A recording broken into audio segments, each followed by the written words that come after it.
Well, hey there, fight fans, and welcome to another edition of the Speed Bag.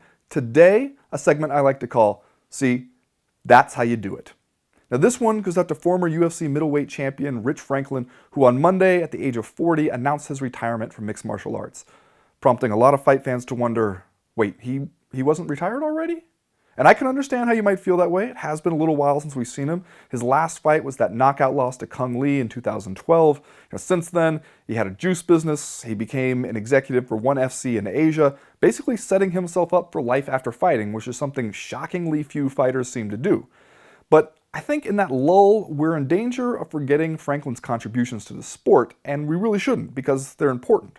I mean, for one thing, he was one of the first guys to show up and seem like a fully formed mixed martial artist and not just, some wrestler who would learn how to throw a right cross.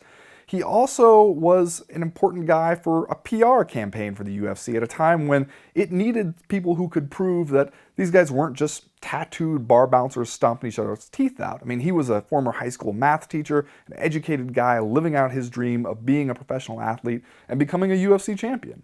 And then, Anderson Silva showed up and that was that. But Franklin still had a good career. He was known as kind of the company guy that the UFC could stick on any fight card and any exotic locale and almost any weight class, and he'd give you a show. He always showed up, fought hard, gave you his best, and he wasn't a whiner or didn't end his career in bitterness or despair.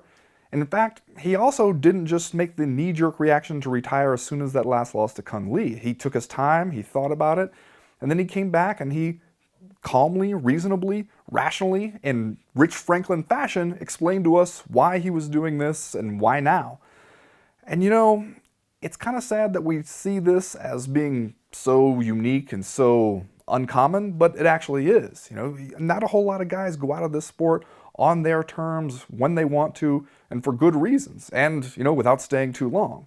Rich Franklin, he seems to have handled it exactly the right way, which you don't see a whole lot of, unfortunately. But see, younger fighters, that's something to take note of.